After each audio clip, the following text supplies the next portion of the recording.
All right, now, let me emphasize again. There is no good or evil in this instrument. This is just an instrument.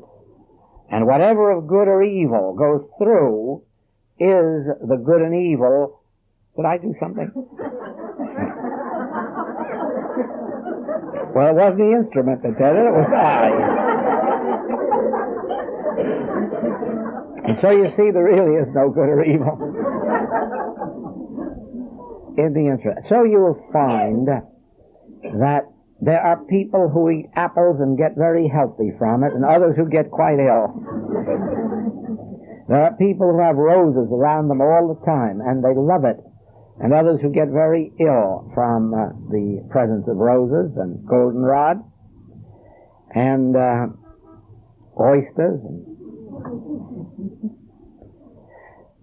Actually, there is no good or evil in a flower. There is no good or evil in a plant, a fruit, a food of any kind, except such as universal belief gives it. And universal belief can do mighty strange things with it. Now, in order to heal spiritually, you must get this point so indelibly impressed in your mind that instantly it comes to light when someone tells you of some sickness in their body or mind or pocketbook. Instantly it must flash into your awareness, impossible. There is neither good nor evil in the body or in the condition, and you'll find as a rule that you'll break that whole hypnotism for them with a treatment that is as simple as that. If only you can do it quickly. If only you're always alert to have that come right to the front. If you live and move and have your being constantly in the realization that you are not to be hypnotized by appearances, you are not to believe that there is power in a creature, in an effect, in anything that can be seen, heard, tasted, touched, or smelled. Learn to withdraw power from anything that you can become aware of, and you'll find yourself instantly in spiritual consciousness where healing takes place, for yourself or for others. Now, you see why I said this morning that blind faith isn't going to get you anywhere in spiritual healing. Or having faith that God is going to do something isn't going to do a thing for you. There has to be the understanding, ye shall know the truth, and the truth will make you free.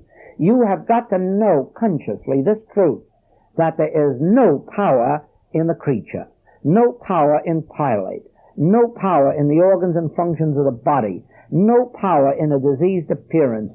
All power is in me. All power is in the I of my being. I and my Father are one.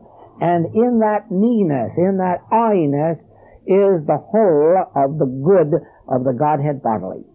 I embrace and embody within my consciousness all of the good that God has. For I and the Father are one. And that withdraws the power of good and evil from these forms which we have been fearing. Now, these 2 points, no condemnation to any person, place, thing, circumstance, or condition. No condemnation. Complete forgiveness, complete understanding, complete releasing of yourself and others from all condemnation. That's the first step. The second step is the realization that there is no power in anything that can be seen, heard, tasted, touched, or smelled. All power is in me. I, the God center of my being, and it flows out into expression for me and for all those who come within range of my consciousness. There is no power of good and no law of good to act upon you from anywhere external to yourself. There is no power of evil to act on you or in you or through you. There is only the power and presence of God within your own being, which flows out through you and as you, and upon all who come within range of your being. And you'd be surprised how many healings will take place as you are presented with these evil appearances and instantly recognize no power in effect, all power in me, in the eye of my being, the eye of his being or her being or its being, and holding your treatment right there. You'll have spiritual healing because you'll have a principle of spiritual truth, that there is only one power. Hear, O Israel, the Lord our God is one power, one presence, one life. It has no opposition and it has no opposing forces. Nowhere in all this world can the pilots of the world operate on, in, or through Christhood, which is our true identity. The specific truth about the error 2 times 2 is 5 is not the truth about the error that 3 times 3 is 10. The truth 2 times 2 is 4 heals 2 times 2 is 5. And that's true. But remember, you're dealing now with a mental thing, not a spiritual thing. And, as a matter of fact, it isn't true in spirit at all, because 3 times 3 can't be healed, and 2 times 2 can't be healed. The only thing that can ever be healed is our belief about them. And that we do by knowing the specific truth about anything there is in the world. That's a mental process. We do the same thing when, for instance, you come to a practitioner with a problem of supply. And the practitioner will not talk to you at that moment about sin or disease, but will present to you some illustration having to do with supply. For instance, in our work in the infinite way, if you were to bring to us the problem of lack, we would answer you something like this. We would say probably the error is that you are trying to get supply. And of course you can't. You can't demonstrate supply, and if you've been wasting time trying to, it's no wonder that you have failed. That's like trying to remove the ghost from the corner of the room there when there isn't one there. Supply exists in its infinity within you already, and you already have it. All that the Father hath is already yours, so nothing can be added to you. So to believe that you can demonstrate supply must be nonsense. The only thing you can demonstrate is the fact that you have infinity, that all that the Father hath is yours, that the whole kingdom of God is embodied within you. And we can show you how to bring about the expression of abundance in your experience. There are not many at first willing to pay the price, but those that are can very quickly demonstrate abundance. Start spending, start giving, start pouring out, and then you will find that it will be multiplied unto you. Now, I learned this from Scripture. This is not something that I made up out of my head, or you'd have a piece of mahogany probably, but actually, the truth is that Elijah, well, I suppose Moses first, demonstrated the infinity of supply when he had manna fall from the sky. Elijah certainly demonstrated it for the poor widow, but he went a step further than Moses did. He showed how it's accomplished. He said, "What have you in the house?" And she said, "A few drops of oil." Well, he said, "Begin to pour." And she began to pour the few drops and found out that she had an infinity. It never has stopped pouring. That cruse of oil is still running. Now, the Master, who was such a good student of the Old Testament, probably none better, he learned that same infinite nature of supply and how to demonstrate it. So that when the disciples came to him and said, we have a multitude who are an hungered, he just said to them what Elias said. What have we? They said, a few loaves and fishes. And he answered the same as Elias did, Elijah. Break, divide, eat. When they did that, 12 baskets full left over. So we know the principle of supply is pour, break, divide, give. And anybody can demonstrate in a reasonable length of time that there is no lack or limitation anywhere on earth except in the mind of those who are trying to get. For them there always will be lack. You probably have known, as I have, some people who are tremendously wealthy who are much more poverty-stricken than we are. They have the money, but they have too much fear to spend it. And say that they do without the very things that we have so much less are enjoying. Now, God is an infinity, but all that God has is yours. And so if you want to enjoy some of that infinity, begin using what you've got.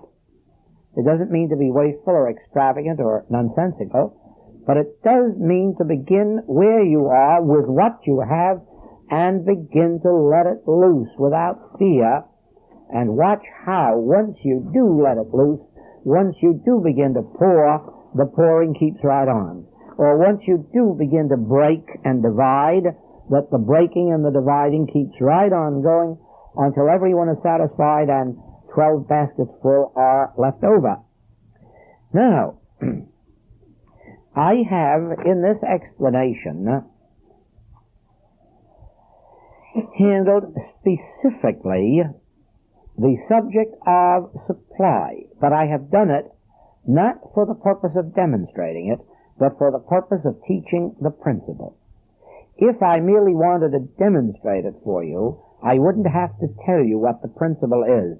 If you said, I have lack, and I said, I'll take care of it for you, you would find supply starting to come. Merely because I wouldn't go through this rehearsal that I've gone through with you, I would really probably just realize that there was nothing but this world hypnotism operating, and that would end it. But in teaching, I must teach the specific truth about these specific situations. Now, when I teach how to heal disease, I do the same thing. I do not take up cancers and consumption, corns or bunions or fevers or pimples as if they were something separate, but bulk it all under the head of disease. And so it is if we were handling sin or false appetite, we would bulk it all under that head, and we would begin to show you the same principle as you have seen in this illustration of supply. So that, to some extent, it is true that you must know specifically the nature of the error with which you're dealing, but not in the sense of having to know what wrong thinking you're doing that's causing your lack, because there's only one wrong thinking doing it, and that's the world belief that supply can come to you. Nothing else. There's no particular sin that you're committing. There's no particular form of wrong thinking that you personally are doing. There is a universal belief which you, in your ignorance, and I, in my ignorance, have in a measure accepted, and that is that supply can come to us. And that's the wrong thinking that we're doing. And once we know that supply can never come to us and never will come to us, and that we can't demonstrate it, the only thing we can demonstrate is God's allness. And the only way we can demonstrate it is by beginning to understand that we already have it. To him that hath shall be given, from him that hath not shall be taken away even the little that he hath. So any time a person says, I have a lack, be assured of this, they're going to demonstrate more lack. But the moment a person says, I have, they're going to demonstrate more have.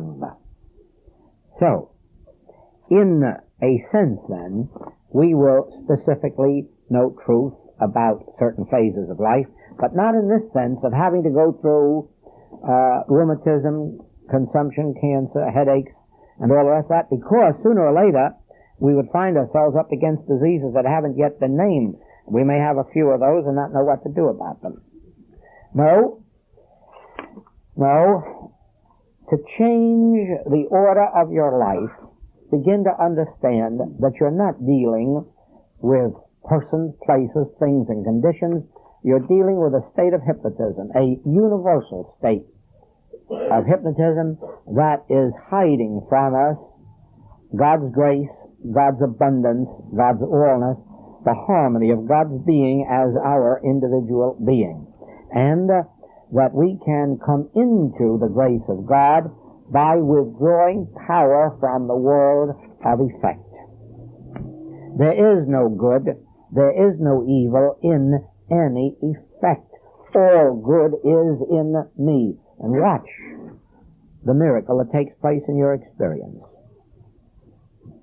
It has always been a mystery to me that in the animal kingdom there is so much killing, one species of another. Are they governed by God's laws of nature, or have they accepted or are governed by good and bad, as explained by you this morning? Indeed. Have I not told the story of the lady who was going through a market where she had just gone to get a fresh-killed chicken that she had ordered? And as she was walking through the market with it under her arm, she saw a cat snatch at a bird, catch it in its mouth, and run away with it. And instantly she started to know the truth about the cat and the bird, and then discovered she had a chicken under her arm that she had just had killed.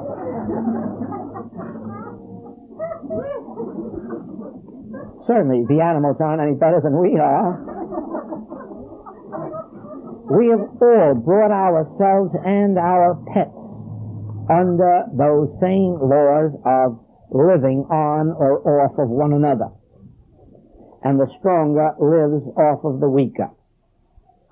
However, when we come to the place that is revealed in the infinite way, where finally you come to the realization that I and the Father are one, and that everything is embodied within my individual being. All good is within me. And you stop looking out here for praise, for reward, for gratitude, for recognition, or for anything that man can give you. You stop. It's all right to say thank you when you say something nice and all this and that, but actually to believe that I need anyone's recognition or reward or gratitude, that's nonsense. All that I have need of, I'm supplied with from my Father. And if I constantly remember that, I set you free. And in your freedom, you think even more highly of me, because I'm not holding you in bondage to wanting something of you or from you. I know that God's grace is my sufficiency. I know that God's grace is my sufficiency in all things. And so I live and move and have my being 24 hours a day in that realization that all of which I shall ever have need, my Heavenly Father knows it in advance, and it is His good pleasure to give me that kingdom. Now, you see, as I live in that consciousness, I do not have to live on somebody or through somebody or by virtue of being a parasite to any person or any group of people. I find my sufficiency in what we call self-sufficiency, self with a capital S, sufficiency of God. Well, when we come then to that state of consciousness, we will find that we do not prey either upon each other or upon animals or things, and in turn we are not preyed upon. And so that is the lesson that each one of us learns, that we are preying upon each other in the degree that we are looking to each other for anything except the sharing of God's grace. That is the one legitimate thing that we can expect from each other. That is, that those who have 1 ounce more of God's grace will share it with us, and that we will share it with each other. Not for return, not for reward. You remember we have covered that subject under the heading of love in the booklet Love and Gratitude. Don't ever think for a single minute that anybody loves who is expecting a return for that love. Don't ever think for a minute that any person at all is truly in love who is expecting to get something out of that love or that union, whatever the nature of it may be. Love is not something that makes a demand upon anybody or anything for anything. It would be as foolish for you to love your cat and then wonder what it was going to give you in return. It isn't going to give you a thing except being a cat, that's all. Or a dog or a bird. And when we learn to have that relationship with each other, even in our family life, so that whatever we give or bestow or share, we do without any sense, well, in return you must do this, you will find also that we will have the same joyous love that we can have with our pets. It is only the fact that we demand something of each other that prevents us from getting it. When we set each other free and say, whatever God's grace gives me, I'll share with you, then we have put ourselves in the position to be fully supplied by the Father who knoweth our needs before we do, and whose pleasure it is to give us the kingdom. And it sets everyone else free to make their demonstration. Now, some people set free in that manner will become more selfish than they were before. But that's too bad for them, but not for you. Because you will attract to you and around you those who are receptive and responsive to your higher state of consciousness. And so you can only feel sorry for those around you who have tightened up even more than they were before. Is it the material body which manifests God? Let's stop right there. There's no such thing as a material body. You may be entertaining a material concept of body, but you haven't a material body. You only have one body. Know ye not that your body is the temple of the living God? It doesn't say anything about your real body or your unreal body or your astral body or what other body. It merely says your body. And this you may safely accept. Your body is the temple of the living God, and that means it is spiritual. It has no organs, it has no functions. It is spiritual. But we entertain, because of this good and evil business, we entertain a material concept of body, and that concept of body it is that gets all twisted up and gets us into trouble. It's our concept of body, not the body. The body has no power to cause us trouble.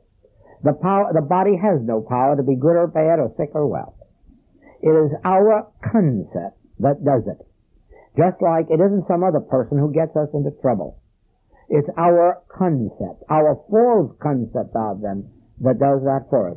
When we know the truth about persons, and the only truth there is that God constitutes them, God is their life, soul, and being, God is their mind, when we know that, they don't cause trouble for us. If there's any trouble, we cause it. As ye sow, so shall ye reap. It has anything to do with the other fellow. Some years ago, last year, under the heading of cosmic law, we went all through that, through the teaching of the Master Christ Jesus. As ye sow, so shall ye reap.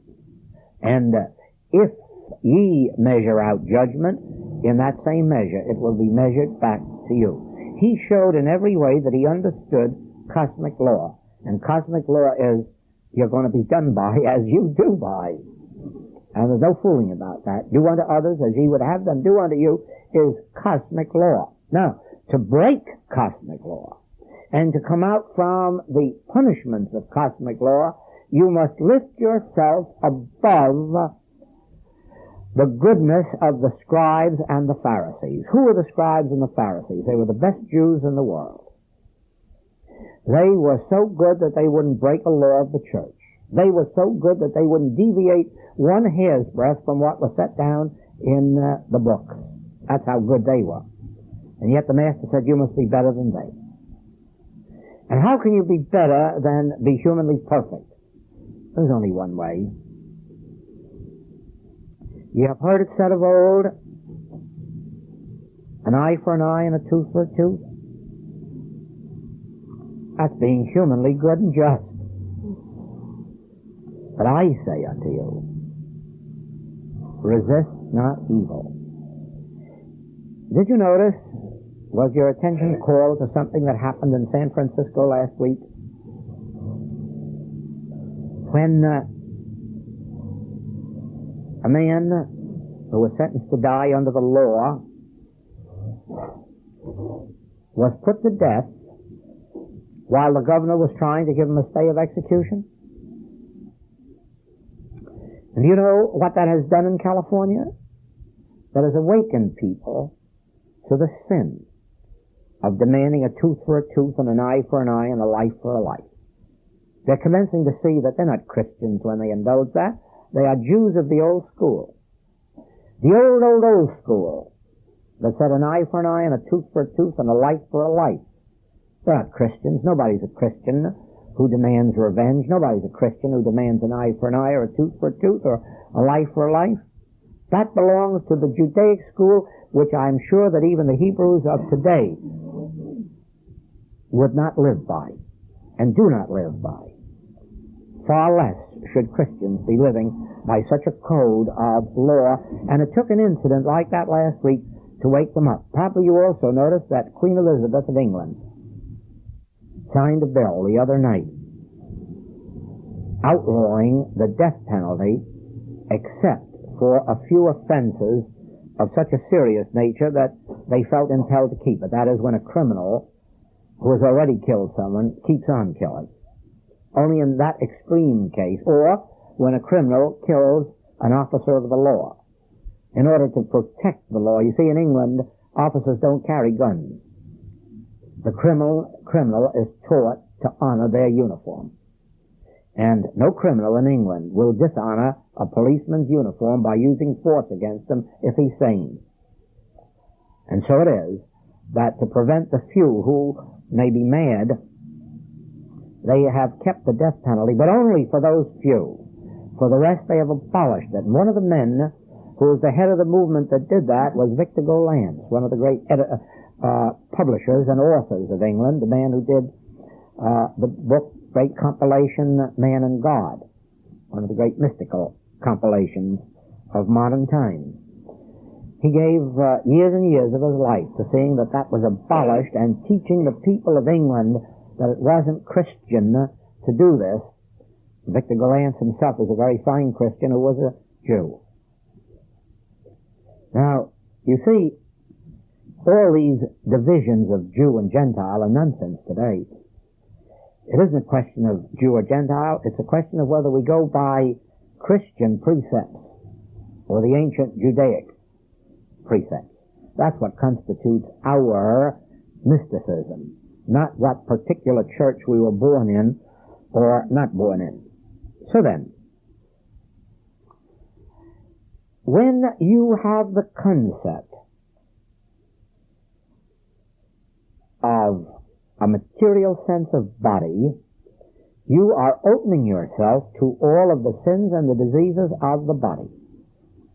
The moment you drop that concept and realize there are not 2 or 3 or 4 kinds of body, there's one body, and that body is the temple of the living God. There's just one body. That body is a temple of the living God, and it is God-governed and God-maintained and subject to the laws of God. You bring this very body under God's grace. Now, if you call it material, you're limiting yourself. But if you say, well, as I see it, I certainly have a material sense of it, I agree with you. We all do. Everyone has, in some measure, a material sense of body. Jesus had, right up to the ascension. Even at the crucifixion, you remember that when he walked the earth, he still had the marks of the nails and the sword in his side, showing that he was still entertaining some measure of material sense of body, although far less than we have. But at the ascension, he rose above not above a physical body, not above a material body. He rose above a material sense of body, and then what became of all his wounds and the blood? It wasn't there anymore. It was just a pure white essence, so light in essence that it ascended out of sight. So with us. The ills of our body will evaporate in proportion as we give up believing that we have a material body and agree at the beginning that we are entertaining a material sense of body, and gradually lose that material sense in the realization that there is no power in effect. No power in the body, no power in the organs and functions of the body, no power in germs, no power in food. All power is given unto me, saith the Lord.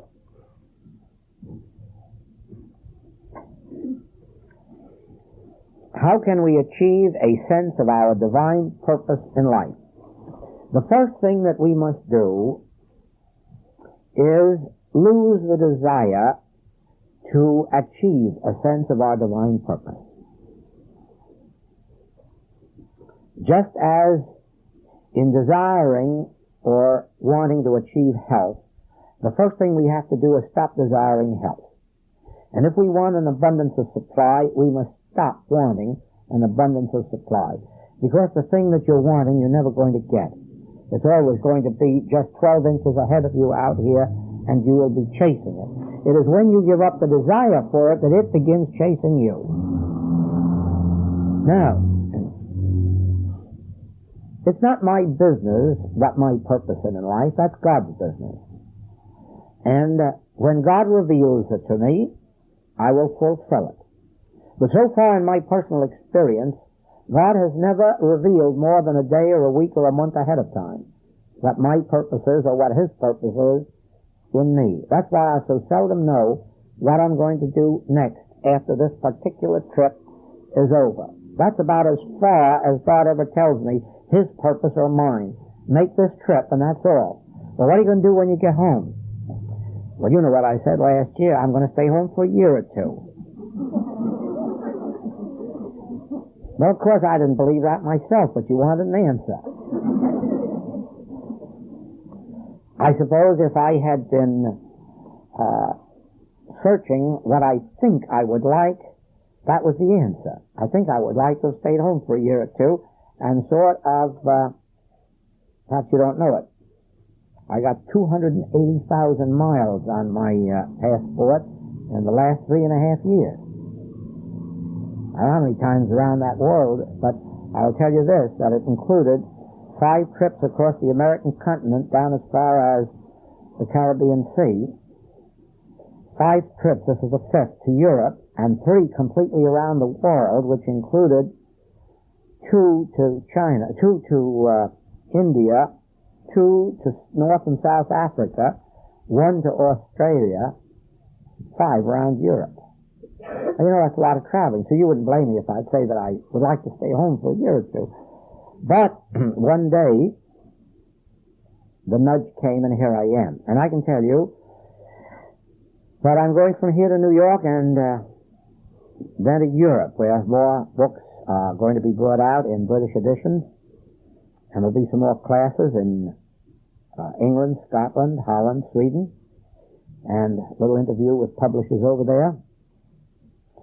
And I presume that I should be home in June. That's the way it looks at this moment. And then we're going to have 2 classes in Hawaii in August. Now, as far as I know, life ends in August. At least as far as I know God's purpose, or that God has revealed His purpose to me, I haven't the faintest idea whether I'm coming back to the mainland, whether I'm staying in the islands in the fall, or going off in another direction. And so I have learned not to ask, not only what God's plan is, but not even what God's plan is for me, or not even what my purpose is. Day by day, the Father gives it to me. I knew no more of what we were going to do today than you knew when you came here. And it was only within 15 minutes before I came into the room this morning that, sitting in meditation, it unfolded to me, why should we have 2 lectures here today? Why not just a sort of a healing forum and take up all of the points and so God's plan fulfilled itself today insofar as I could understand it today. I have no idea what's going to take place in New York, not the faintest, and I never have had on any trip. And so I say here, don't worry about God's purpose. What should you do in place of that? Wake up every morning and open yourself to God, and just let God fulfill himself in you today. And God may go as far as to let you know what to do tomorrow or next week. And if so, do it. But don't let your thought go further than that. Be satisfied. You might say that all the errors in the world have to do with the past or future. You know, there are no errors going on at this present minute. They're all things that we're regretting about the past and fearing about the future. It just happens that all was right now, we're all right. And so it is. If we would live in this minute agreeing that the presence and power of God is functioning me, and let that continue minute by minute, we will find no concern about the past and very little about the future. And in one way or another, we would know day by day what to do, and sometime for a few weeks in advance. What is our state of being when we pass from this world? One thing is certain, that those who are not on the spiritual path are not going to be put there just by the act of dying. So it's very safe to assume that they will be in the same state of consciousness when they awaken as they were when they left here. But, and this I know not from assumption but from experience, those who are on the spiritual path, regardless of how small a progress they may seem to have made, are instantly, by the very virtue of passing, lifted into a higher atmosphere than they had experienced here on earth. In other words, the very act of passing is a release from a great deal of this material sense of existence. If we're on the spiritual path, and of course that doesn't mean jumping out of a window to attain it, because that's an increase of material sense. But the very act of passing, even when it is accomplished through disease or accident, seems to release those that are on the spiritual path from much of the material sense of existence, and they instantly enter a higher consciousness. Now, the ultimate is that every one of us eventually attains complete Christ realization. Now, how many days, weeks, months, or eons, or how many times we have to return to the human sense of existence, that perhaps knoweth no man. One thing is certain: you did not choose to enter the spiritual path. You had no such power as a human being, because the only thing that the spiritual path can assure you is that it's going to destroy in you all the good things that you humanly expected to get from it. In other words, the spiritual life does not enhance our material good. It opens up a world of spiritual good. That is why people who believe that they can increase their physical health or physical wealth through spiritual means have lots of lessons coming to them. They will increase their physical health and their so-called financial wealth only in proportion as they drop those as aims and accept as their aim the desire for God realization.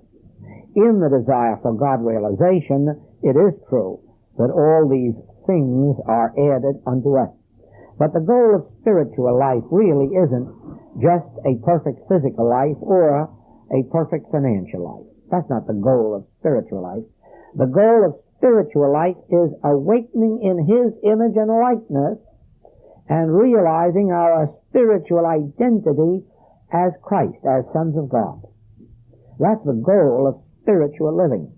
It does so happen that every incident of our human life does appear to improve. Physically, mentally, morally, and financially, it improves. But that isn't the goal. That just happens to be an added thing when our desire is not in that direction. When our desire is for God realization, for God attainment, for Christ realization, then it is that the Father opens up to us a realm that is beyond what any human being can know or understand. You cannot know what things God has laid up for those that love God. It is impossible for the human mind to grasp what is meant by Christ consciousness, spiritual consciousness, a spiritual realm, a spiritual universe, spiritual good. Only as we give up trying to be better humans or healthier humans or wealthier humans and turn our entire attention into the realization of our Christhood, will we then find ourselves so free of human entanglement that all of the human good is automatically found added unto us. Like the prisoners in prison who believe that by trying to pray to get out of prison they'll get out. They're wrong. They'll stay in and probably be bound with deeper chains. Whereas those in prison who will pray for God realization, for the realization of spiritual freedom, automatically they'll find that the chains break right off of the windows and doors and they walk outside free. I witnessed an actual experience of that in the case of a man who was about to be tried for murder and who was guilty of murder. And in his prison experience, he had found truth.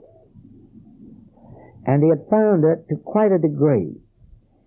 And he said to me one day, isn't it too bad that just when I'm about to die, I have found this thing? And my answer was, no, if you've really found it, you're not about to die. Because if you really found it, you have found life eternal. That's what the Master said. If you find me, you find life eternal. The question is whether you have really found it or just putting on an act.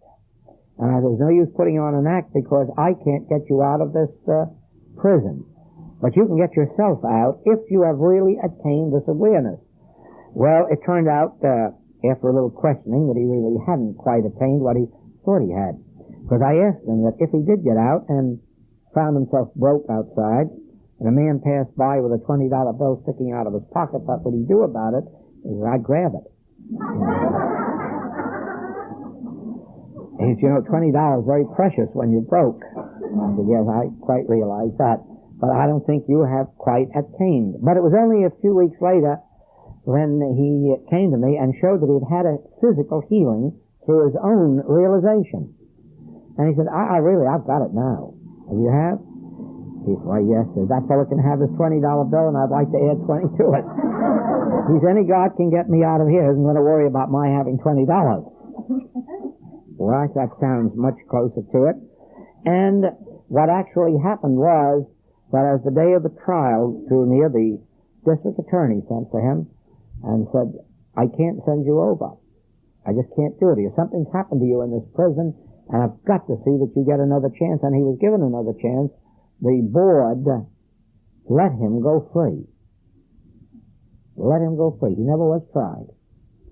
Now, his desire for freedom didn't do it. It was when he caught the realization of what the Christ is and can do that he found his freedom. And so it is.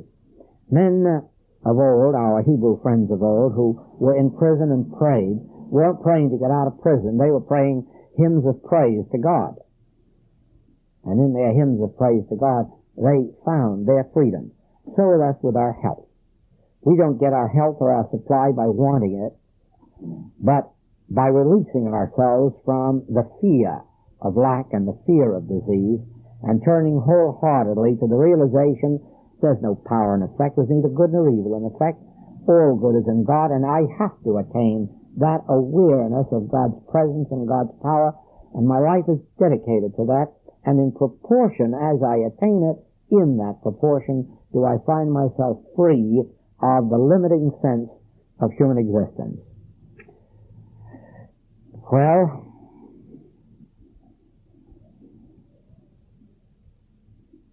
you see that with your background